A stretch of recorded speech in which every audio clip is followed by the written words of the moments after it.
If there's one thing that goes hand in hand with gardening, it is fertilizer. Have you ever met a gardener who isn't on the lookout for good fertilizer? And if there's any one thing that goes hand in hand with fertilizer, it's NiPiK. That's right, I said NiPiK. So what is NiPiK? Well, that's what we're going to learn about on today's episode of the Vintage Gardener Podcast, which is where I give you tips and tricks in gardening, particularly if you're like me and you garden in southern New Jersey, which is zone 7A.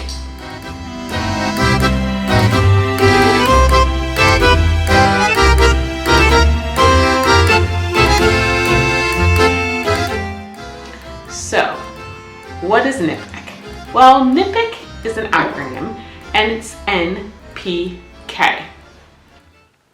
I just call it NiPiK because to me, that's what it looks like. So, what is NPK? Well, I'm glad you asked. It has to do with the fertilizer bottle. And so, I have one right here. This is Garden Elements Bud and Bloom Plant Food. And so, if you look on the label, and I will give you a closer view, you will see that there are three numbers, 10, 52, and 8.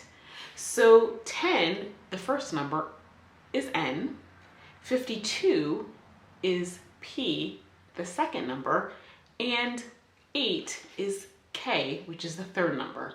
So what do they stand for?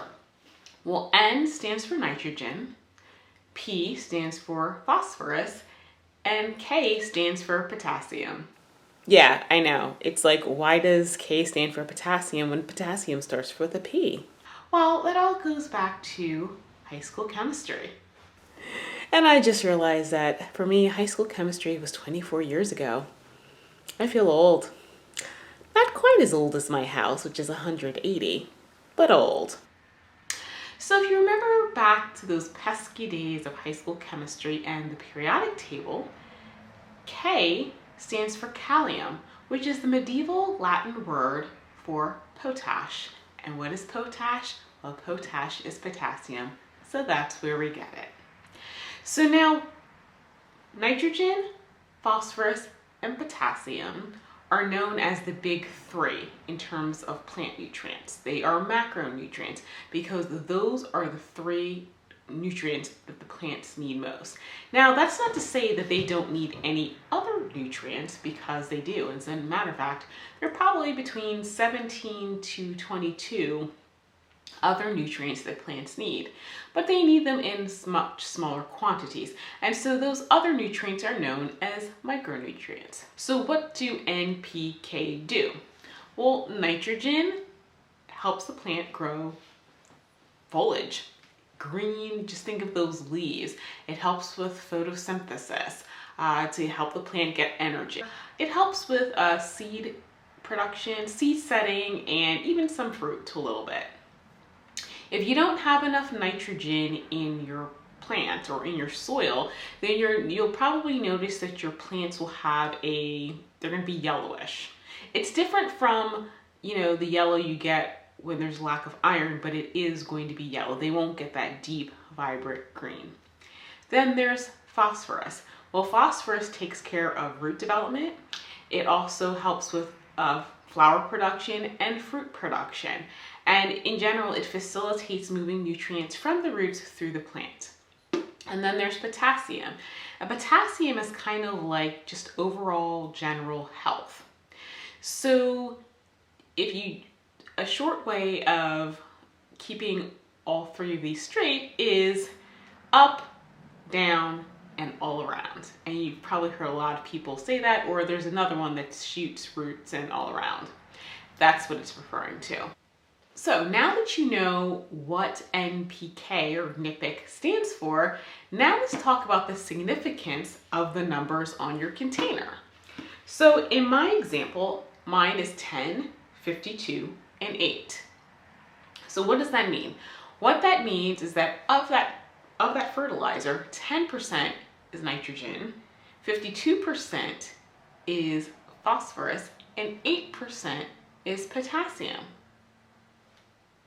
Pretty simple, huh? That begs the question, like, when you have a fertilizer, what exactly is it you should be looking for?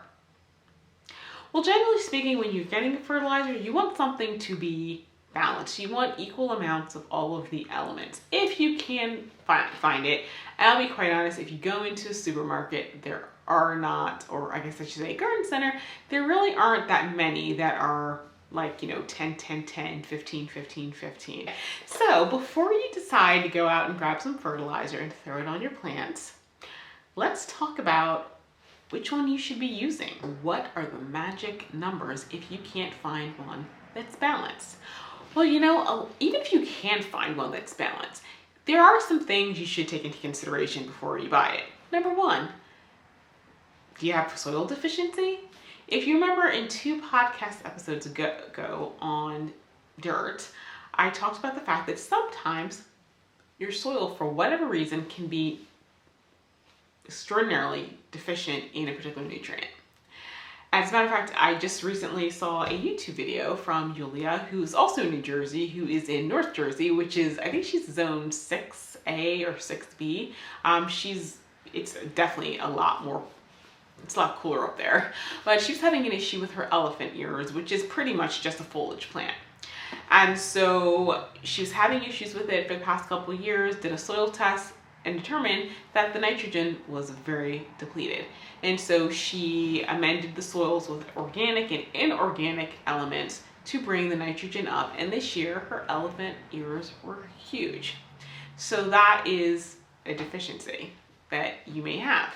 You may have phosphorus deficiency. You may notice that your leaves are starting to turn purple at the edges. You may have a potassium deficiency. You may notice that all of a sudden your leaves look all shriveled and crunchy. So you may, if you have that issue, you may need to have fertilizer that specifically targets those things. So for example, if you have a nitrogen deficiency, you're going to be looking for blood meal, alfalfa meal, corn gluten. They're all straight nitrogen. For phosphorus, you're going to be looking for things like bone meal. For potassium, there actually is just a straight potassium that you add to the soil. There isn't anything like special, like a bone meal or that sort of thing. Though I think bone meal does have some potassium in it, does have potassium in it. And so that's what you may need to do. Then maybe there's soil issues. Like for example, your pH. Is your soil acidic? Do you need to add lime? Lime is, and for the life of me, I can't remember the Latin name for lime, but I assure you there is one. Then if you've got alkaline soil, you want to add sulfur. And sulfur is the name of the element. I remember that one. And so you may have to correct for that. The other thing that the pH of the soil is going to affect is if you have issues with, like for example, phosphorus, and you need to amend for phosphorus, depending upon your soil pH is going to depend upon what phosphorus supplement that you can use. One particular phosphorus supplement is really only good if you have acidic soil, where something like bat guano, that's designed for alkaline soil. So that's something you want to consider. And so for these things, soil deficiencies or soil condition issues, you definitely need to take a soil test, because that's the only way you're really going to know. Then the third thing is, well, what exactly are you trying to grow? Because like, for example, grass is just leaves. I mean, basically the blade of grass, those are leaves. It's all green. So yeah, when you have grass, you're gonna need to fertilize it differently than say a strawberry, which is a heavy fruit production. You need the yield. So you wouldn't use fertilizer for strawberry on grass and vice versa, because you're not going to get the same results. So let's just say, for the sake of example, that you've taken a soil test and your soil comes back perfect. You have all of the macronutrients and exactly you're just in the fertile zone. You've got everything where it needs to be. You got all 22 of the micronutrients. You've got like gold in your yard. You might want to bag that and start selling it, because you can make a killing. What do you do if you need a fertilizer? Well, if you need to fertilize, because if you got it if you got that good, I personally wouldn't be fertilizing, but we'll discuss that in a different episode. So what would you do if everything is okay, but you want a fertilizer? Well, if you can't get your hands on a balanced fertilizer, which I'll be quite honest, you might not be able to because there's not a whole lot of balanced fertilizers either. What do you concentrate on? Do you concentrate on nitrogen, phosphorus, or potassium? Well, I gotta be quite honest, and I'm not really sure why. When I did the research, there isn't a lot of research on, potassium in fertilizer. And I think one of the reasons is because it seems like with the things that are high in phosphorus, it seems like the phosphorus and the potassium kind of go hand in hand. So really, it's just the whole nitrogen phosphorus debate. Which one should you do? I feel like I should sell tickets and we put the nitrogen and phosphorus in a ring and duke it out or something. It really depends. There are two schools of thought on it. Let's just put it that way. So let's go over them. So the first school of thought is what I learned when I first got into gardening when I was 27. Yeah, that was 13 years ago. Can you believe it? I look good though, don't I? Okay, so as you know from past podcasts as well as YouTube videos, I started out gardening because of roses. And so what I was told by one of the members, actually a couple of the members of the West Jersey Rose Society, is that when you're looking for fertilizers with roses and other flowering things, I'm not talking about grass, I'm talking about other flowering plants, you want to make sure that the P value is the highest. Because if you have a high nitrogen value, what's going to happen is your plant is going to put on a lot of foliar growth, so you're going to get a lot of leaves, and it may get big, but you won't have any blooms. And at that point I had started doing a little research on my own, and so I had seen things online, like people were asking questions like, why aren't my flowers blooming? And it turned out, like for example, when they were fertilizing their lawns, they were overshooting with the fertilizer, and so the high nitrogen that you need for a lawn was getting on the flowers, and so that's why their flowers weren't blooming. So you know what? It made, so to me, their advice made complete sense, and it seemed pretty simple. But of course, if it really was that simple, would I be doing this podcast? No. I followed their advice, but I wasn't getting spectacular results. Like the way they said your plants would be blooming, that wasn't happening for me. And as you know, I grow David Austin roses pretty much exclusively, or old garden roses. So it's either old garden, like bourbons, noisettes, and that sort of thing, or it's David Austin. I'm not into hybrid teas and that, the hybrid teas that we have on the market. I'm just not into that. And so one thing about David Austin roses is that they're not really, they're primarily landscape roses. And by landscape roses, I mean that you will literally get a nickel's worth out of those blooms. So if you have 5 minutes of rain, all the blooms are off your plant. It's kind of disappointing sometimes. So with landscape rose, provided that it wasn't raining, you would get maybe 2, maybe 3 days if you're lucky of a beautiful bush. And then all of the blooms would fall off, and they didn't fall off a little bit. It was just kind of there. One day they were there, then they were gone. And then it would take weeks for the plant to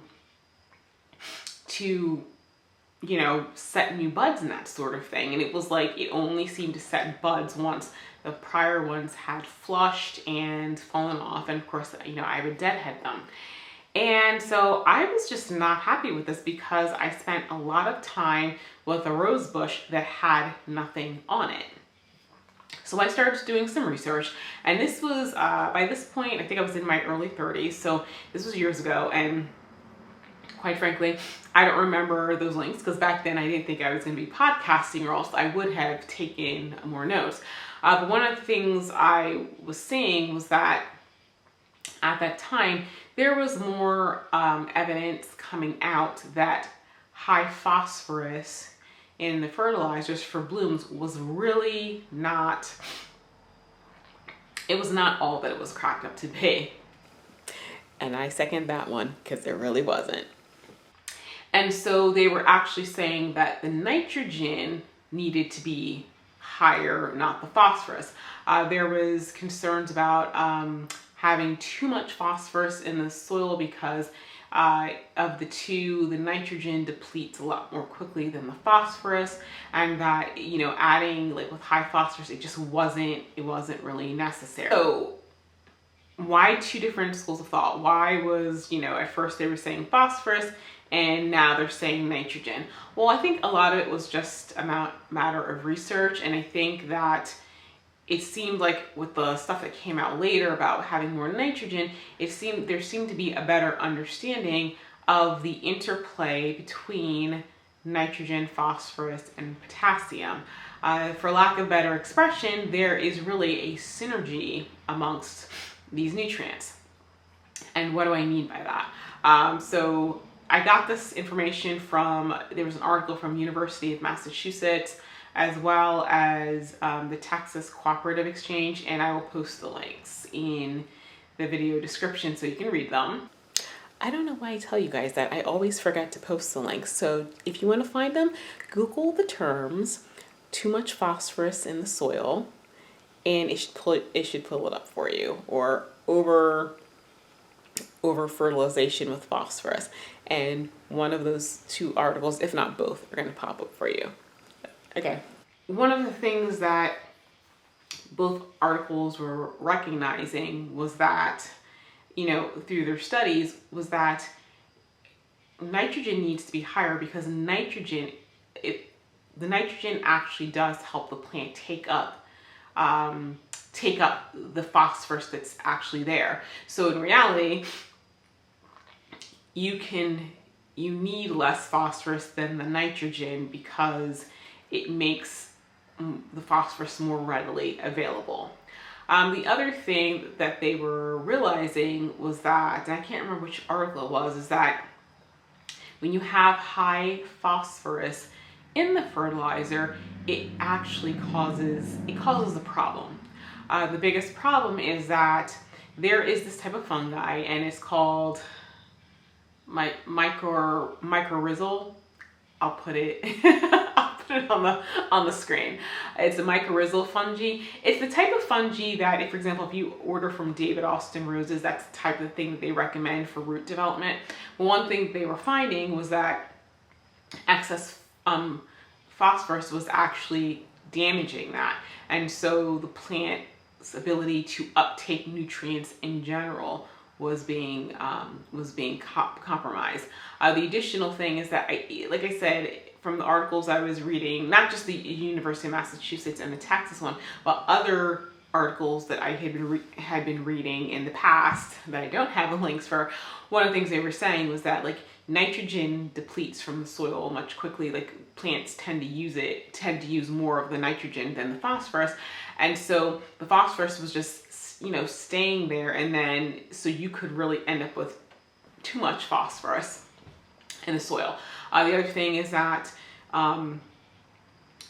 if you have too much nutrient in the soil, when it rains and that sort of thing, it does, especially like if you're using liquid fertilizer, it does wash off, and it can get into waterways and that sort of thing. And I'm sure you guys have seen pictures like you know, the algae bloom in water. Yeah, well, that's a result of, you know, can be a result of nitrogen, that sort of thing, but also phosphorus had, from the articles I was reading, phosphorus had a really big part to play in that. And we're going to go over why algae bloom in water is a problem in the next podcast. And so now that what they're saying, they're saying is that you need to have more nitrogen compared to the phosphorus. So I have noticed recently that there have been a lot more fertilizers that you can find that have a higher nitrogen than phosphorus, because when I was looking back with my roses, when I started seeing this research and started looking for it, I didn't see anything that had more nitrogen than phosphorus, and I didn't want to use blood meal because I knew then that was really gonna go the complete opposite direction and of where I really wanted to go. And so that's how I ended up stumbling on Master Nursery's Liquid Gold, which I think their NiPiK is 15, 6, and 3. And I changed and started using that. And when I started using that, I noticed that I wasn't just having a flush then 3 weeks of dead time. I was having a flush, but then the bush was still setting buds, so I was having flush, those would die, then I would have more. So I was just having continuous blooms. And so ever since then, that's the fertilizer that I've been using. I've used it on other plants and had similar results. And so that is why, in my opinion, it is the nitrogen value that needs to be higher than the phosphorus value. Now that said, I'm not recommending that you go out and buy a fertilizer that has, you know, an N value of 20, because that's just way too much, and you definitely will just get straight green growth, because like 20, we're talking about like lawn fertilizer at that point.